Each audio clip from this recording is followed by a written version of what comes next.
Hello and welcome to the 14th Annual International Peace and Humanity Day ceremony in San Diego, California, presented by San Diego Wish. I am Matthew Pilger, San Diego Wish Youth Peace Ambassador, and I will be your host for today. San Diego Wish, which stands for Worldwide Initiative to Safeguard Humanity, is an organization that promotes peace and harmony among all peoples, cultures, and nations. We'd like to express our gratitude to our generous sponsors and collaborators, Kyocera, Gamatec, the San Diego Yokohama Sister Society, Japanese Friendship Garden, San Diego UU, and Gunzo. We also thank the Port of San Diego and the City of San Diego. Today, we gather to celebrate the 14th Annual International Peace and Humanity Day. This significant day is observed worldwide on August 6th at 8:15 a.m. Japanese Standard Time. It's a time to reflect upon the last 78 years of freedom from nuclear wars and unite in our aspiration for a world free from the threat of nuclear weapons. Recent events shattered the notion that nuclear weapon use is distant. Military actions in Europe destabilized not only the region but the entire world, highlighting the real risk of nuclear conflict. We must raise our voices against nuclear weapons and emphasize the urgent need for peace. Let us champion peace and harmony, inspiring hope for a brighter and safer future. San Diego Wish commemorates this day with an annual celebration at the Yokohama Friendship Bell, fostering eternal peace and striving for a safer world. It serves as a powerful platform to educate individuals on living in harmony. Thank you for joining us today. First, we'll share personal messages from esteemed government leaders in Japan. Following that, Dr. Akiko Mikamo, the president and co-founder of San Diego Wish, will deliver a heartfelt pre-recorded message from United Nations headquarters in New York. In a display of unity and hope, our youth representatives will present cranes and flowers, symbolizing peace and harmony. We'll witness the gonging of the Yokohama Friendship Bell by Mr. Mike Kawamura, Executive Advisor of San Diego Wish. Lastly, our San Diego Wish youth team is honored to present an exclusive interview with Olga Ilinska, a Kyiv native educator and Chernobyl survivor, and her experiences of escaping Ukraine shed light on the ongoing threat of nuclear war. In honor of the esteemed government leaders in Japan, we have the privilege of sharing a heartfelt message from Kazumi Matsui, the mayor of Hiroshima City. Mayor Matsui serves as the President of Mayors for Peace, an international organization comprising more than 8,200 member cities from 166 countries and regions, all dedicated to the promotion of peace. His message carries a powerful sentiment. It is both my honor and pleasure to send this message on the occasion of the International Peace and Humanity Day 2023. In the present, the Russian invasion of Ukraine continues to fuel the notion that nuclear deterrence is the only way to maintain peace. To accept such a notion is to accept the status quo, abandon the ideal of peace maintained without military force, and threaten the very survival of the human race.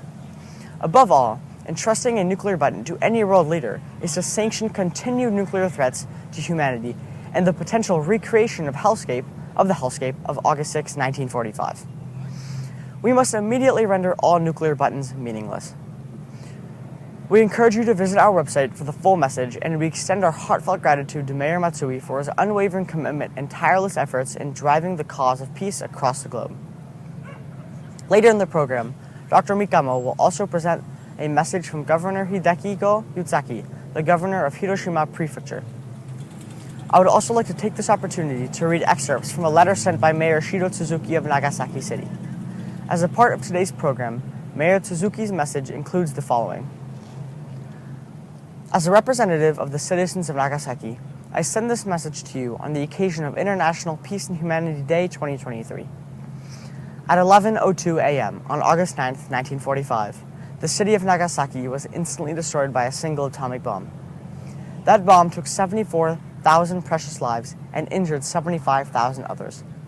Ever since, the survivors of the calamity and the citizens of Nagasaki have continued to call for a world without nuclear weapons so that no one else ever has to experience such a tragedy.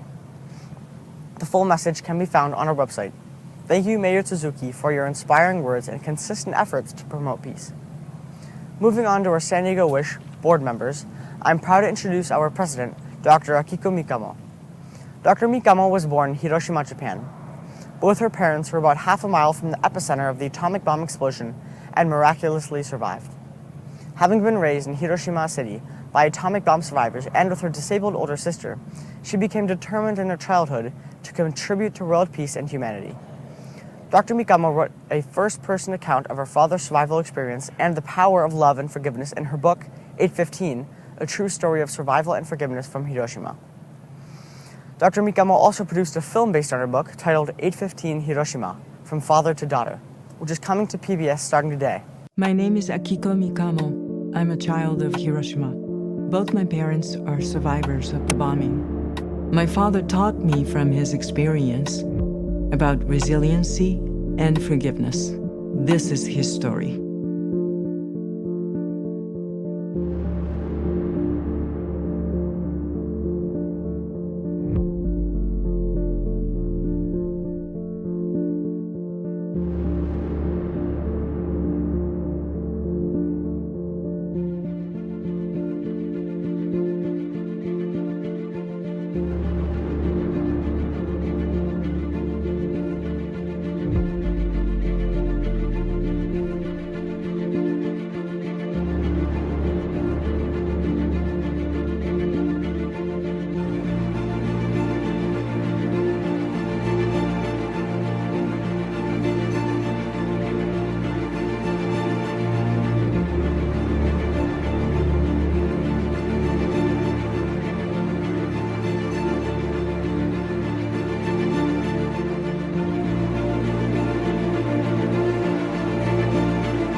Hello, friends and families of San Diego Wish. Thank you so much for joining us for International Peace and Humanity Day, our 14th annual ceremony. I am in New York City, in front of United Nations headquarters, as this is very relevant to today's program. And you will see, guided by our wonderful MC and Peace Ambassador, Matthew Pilger, I would like to share a part of the message sent by Governor Hidehiko Yuzaki of Hiroshima Prefecture. He says, International Peace and Humanity Day is an opportunity to remind ourselves that together it is possible to transcend our differences and find a path for harmony, as difficult as it may seem. Please enjoy and share your reflections on peace for the world and talk about this. Thank you so much again. For the flower presentation at the Yokohama Friendship Ball, I would like to introduce our 3 youth representatives. First, we are accompanied by Mai Kawamura Ostwal. Mai is 10 years old and lives with her family in British Columbia, Canada. Mai is a third-generation Hiroshima atomic bomb survivor and Mike Kawamura's granddaughter. In her free time, Mai enjoys dancing, gymnastics, and riding her bike. She will be starting 5th grade in the fall. Next, I'd like to introduce Rei Kawamura Freitag. Rei is 5 years old and is Mike Kawamura's grandson. Rei speaks both English and Japanese and will be starting kindergarten at the Japanese Academy of San Diego this fall. He is very active and very fast runner. Rei loves to play baseball and watch and cheer for the Padres. Also joining us is Lev Orsakovsky. He is 3 years old and is the son of Olga Ilinska. He is a native Ukrainian speaker and has begun to study English at preschool. He is a very active runner and above all, loves the ocean and nature.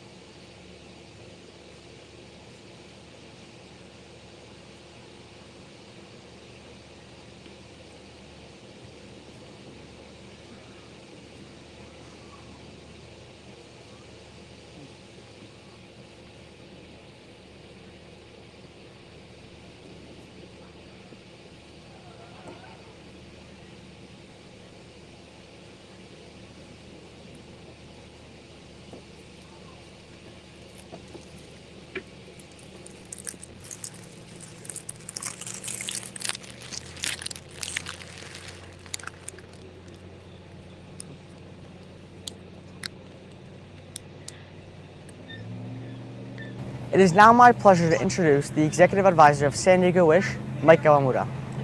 Mike Kawamura is a survivor of the Hiroshima atomic bombing in 1945. He was 2.5 years old at the time. In 1969, he joined Kyocera Corporation of Kyoto, Japan, and held many executive positions of Kyocera group companies in the US, Europe, and South America.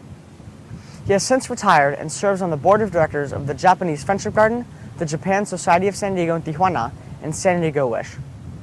He is a recipient of KPBS and Union Bank's 2012 Local Hero Award. Mike shares messages of tolerance and understanding between nations. We will now be joining Mr. Kawamura live at Shelter Island for our annual tradition, the ringing of the Yokohama Friendship Bell. At the hour of 4:15 p.m. Pacific Time, he will be ringing the bell 3 times and pausing in silent reflection. Please join us in a moment of silence. The infamous date of August 6, 1945, at exactly 8:15 a.m. local time on Hiroshima, represents the precise moment when the atomic bomb exploded over humans for the first time in history. This time translates to August 5th, 4:15 p.m. Pacific Time. The events of that moment directly affected the lives of hundreds of thousands of people and had rippling effects upon the future of all humankind. Mr. Kawamura will lead us in this event in his words. Remembering the past is committing ourselves to the future.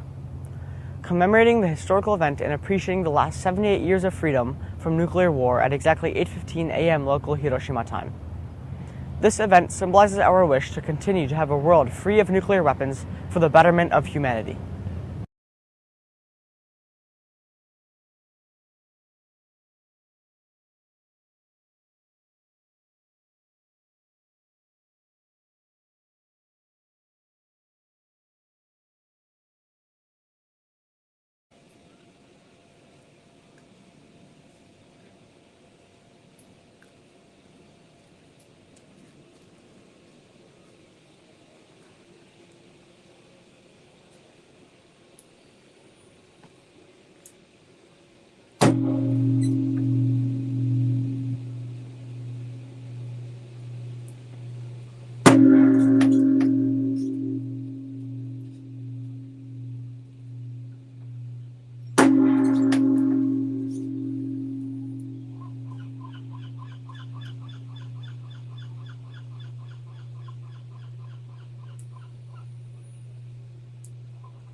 The following interview with Olga Ilinska, a Kyiv-born Ukrainian native linguist and translator, fluent in English, Japanese, and Russian, was produced by students from the San Diego High Japanese Club, part of the San Diego Wish youth team. Olga's impressive background includes working with the Embassy of Japan in Ukraine and the United Nations Development Program in Kyiv. However, due to the Russian invasion, she was forced to flee her home country on February 24, 2022, with her 2-year-old son. Now based in San Diego, Olga is making a positive impact in her new community. She teaches Japanese language and culture at elementary schools in the Poway Unified School District and provides valuable translation support to the International Rescue Committee. Additionally, she serves as a liaison speaker at Rotary Club meetings and public events here in San Diego. Hi, Olga. It's great to meet you, and thank you so much for joining us. Likewise.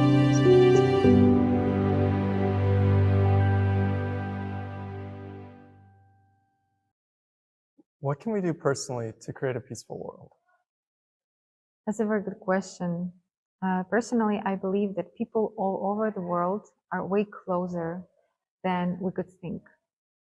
There is no such place as somewhere there or them, they. It's us, it's here, and it's now.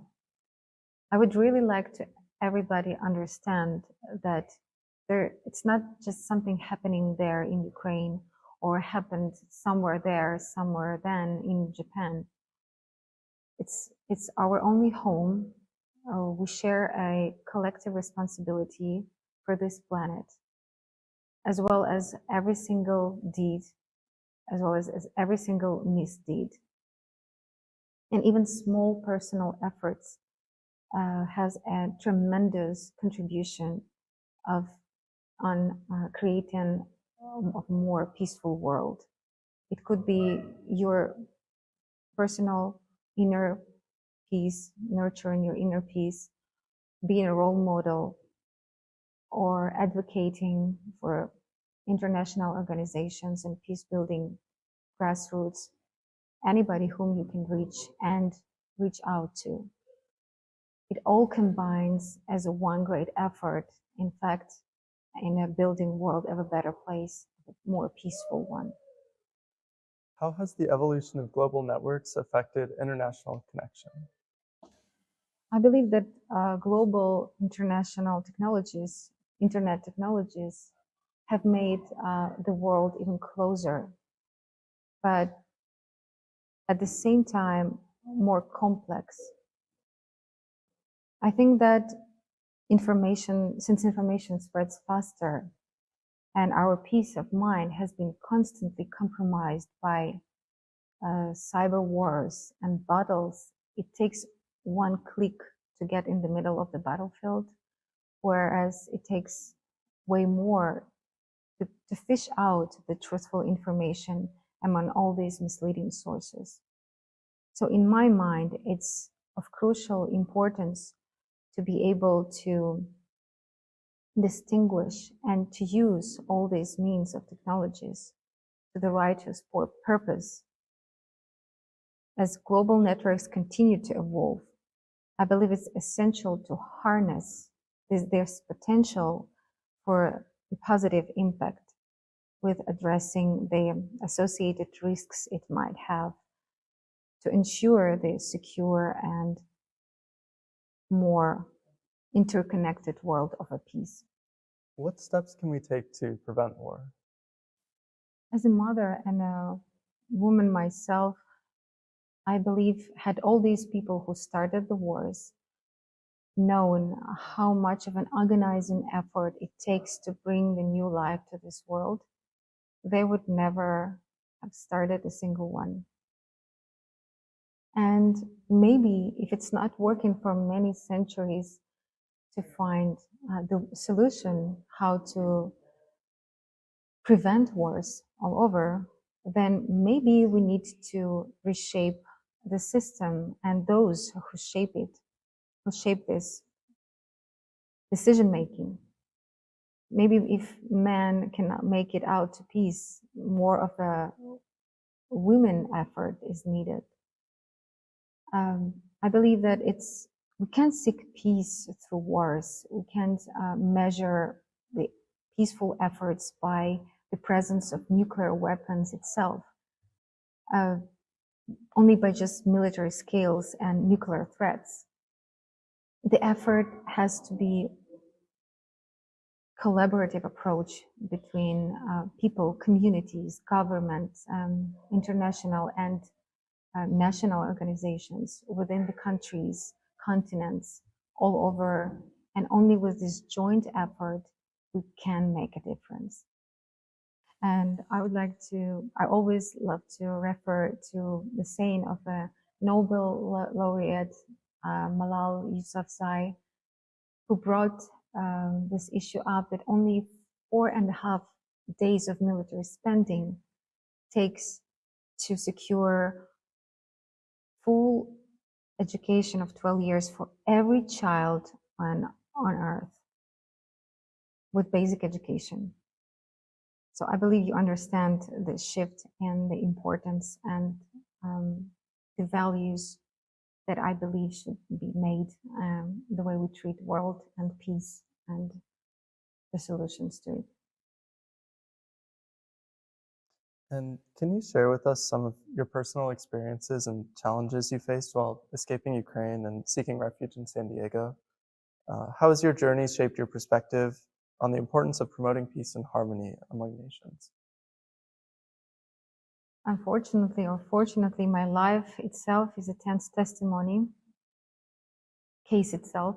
And since we were forced to flee our home country because of Russian invasion in February last year, I had to flee with my 2-year-old son in the middle of the night into blind uncertainty with only sheer hope and faith in humanity.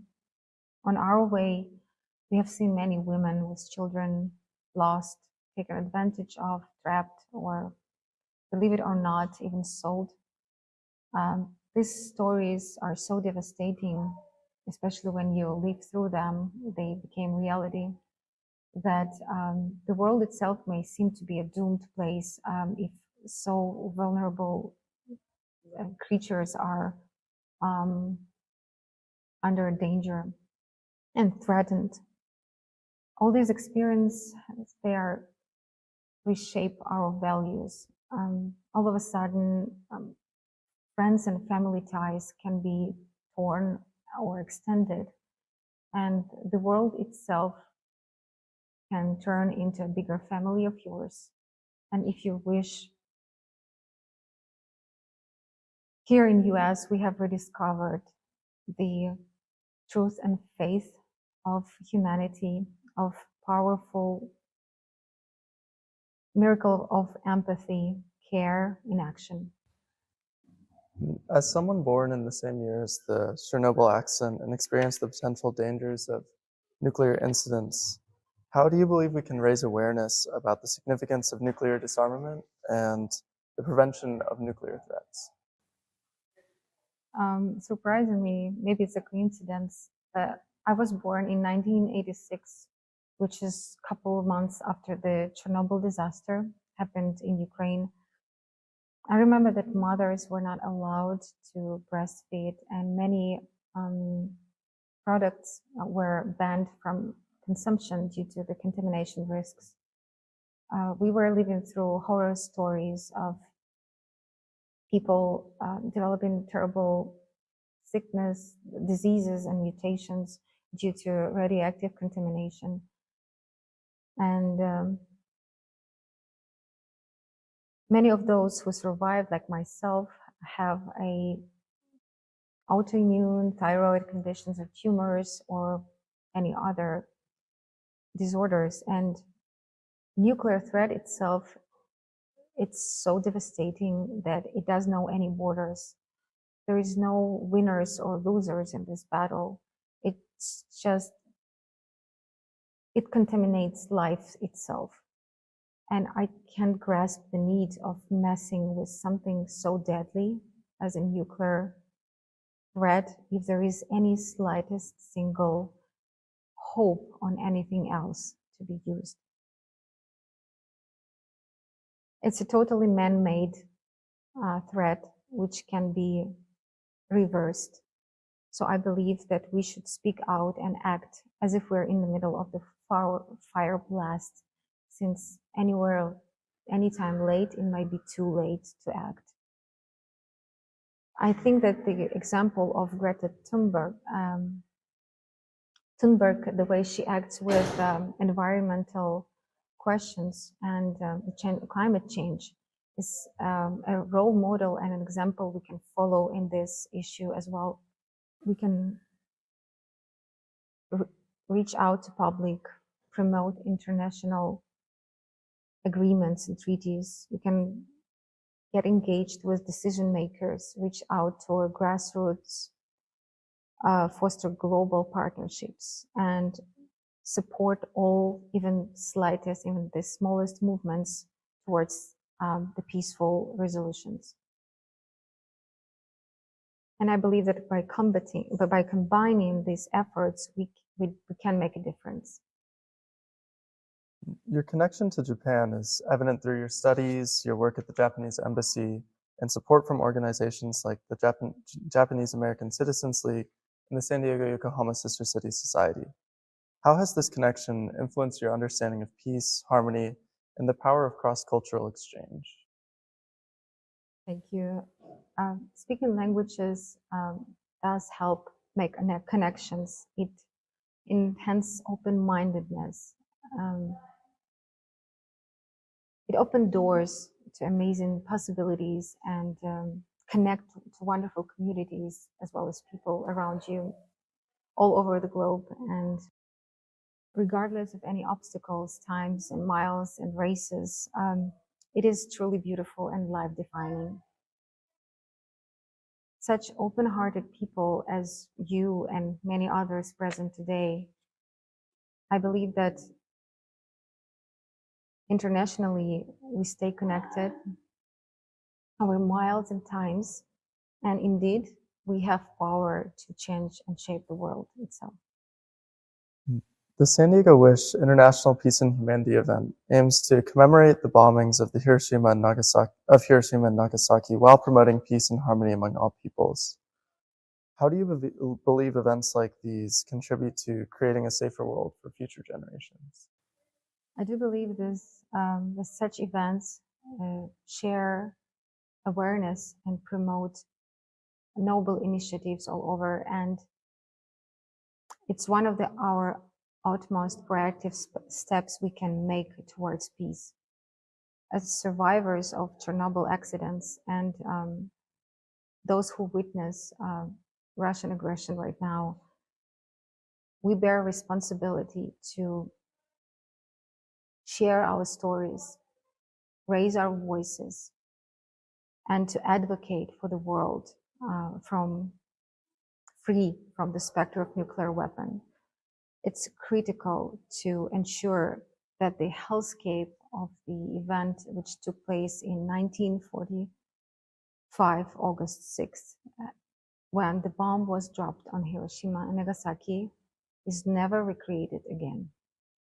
Your current role as a Japanese teacher in Poway Unified School District allows you to educate and inspire young minds.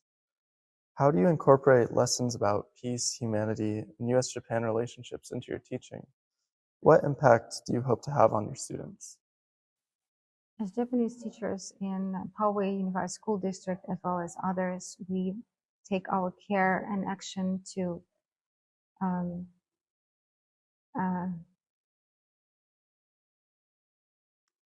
show as much as possible to kids about historical context between U.S. and Japan relationship by serving ourselves as role models of building this relationship of understanding, cooperation, and educating the language, culture, and history to kids. I believe that these efforts all contribute to the noble aim of building the world a better place and fostering friendship and cooperation in the minds of the little ones. Given your unique perspective and experiences, what practical steps do you believe individuals and communities can take to foster peace, understanding, and unity in today's world? Right. I do believe that supporting education and engaging community, using social media, again, these platforms to raise awareness, to spread information, to motivate, inspire, as well as support peace-building organizations, and combining all these efforts together can play a vital role in fostering peace, as well as fostering cultural exchange and bringing up all the historical context and promoting dialogue and listening is vital in this context as well. How can we leverage the real-world example of the U.S.-Japan relationship to encourage diplomatic efforts, cooperation, and mutual respect among nations globally? That's a very good question. And I do believe that an example of U.S. and Japan relationships is a bright example of how we can recreate unity, understanding, and the power of finding a compromise. One of such bright examples of use of smart and soft power in diplomacy and international relations could be the case when the man has saved Kyoto from atomic bomb. You might have heard that according to US President Truman and others in his administration, the use of atomic bomb was intended to cut short the Pacific War, avoiding US invasion of Japan and saving hundreds of lives of US American lives. Yet Secretary of War Henry Stimson, who is reportedly had his personal sentiment towards Japan and Kyoto especially, he took an effort of persuading President Truman from excluding Kyoto of the list of the cities of bombing targets. I can only imagine, had this influence was bigger or had the person had more power, the very fact itself of the bombing could be eliminated. Therefore, I believe that we should put our all effort to prevent any of such terrible cases to happen ever. The San Diego Wish and International Peace and Humanity Day event aims to educate people to live in harmony. In your opinion, what are some effective educational approaches or initiatives that can help cultivate a culture of peace, empathy, and compassion among individuals of different backgrounds? It's a very complex question, but I do believe that by ensuring and cultivating the culture of peace, empathy, and compassion, include promoting intercultural education, cultural exchange, and encouraging dialogue, as well as active listening, practicing conflict resolution, and nonviolent communication. All these social emotional learning, there is no way that all this joint effort would not contribute to making the world a better and a peaceful place. I believe that by implementing these strategies, we can empower individuals to build bridges, to appreciate diversity, and to collectively work towards building a better and harmonious world.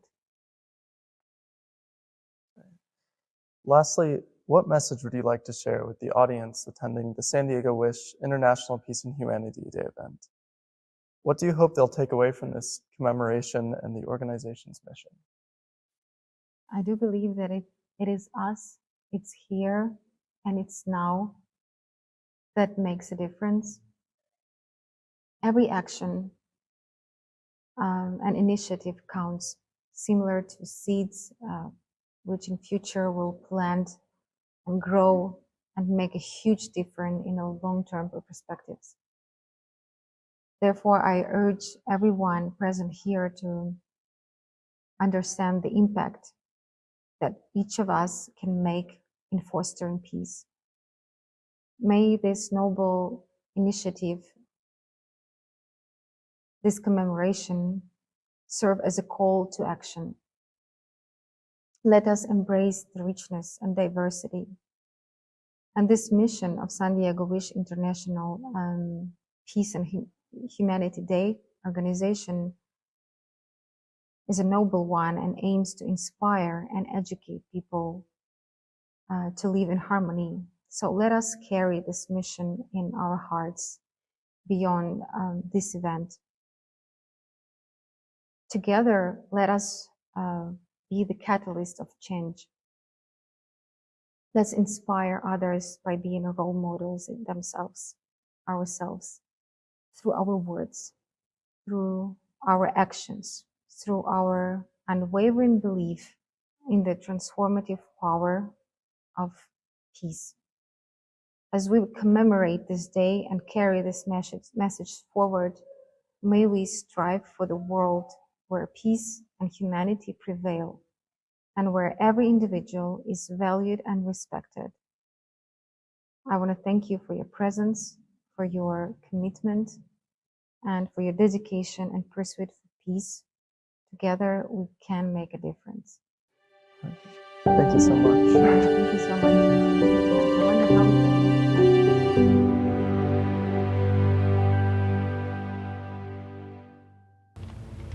Thank you so much to San Diego Wish, Dr. Mikamo, our Vice President, Dr. Torres, Mr. Kawamura, Committee Member Ms. Chika Sasaki, the San Diego Wish Youth Team, Ms. Olga Ilinska, and to all the stakeholders whose efforts have made this event possible. And a very special thank you to all of you, our supporters, who have made the extra effort to participate remotely and join us in our mission. Let us take what we have learned to make a better, safer tomorrow for future generations.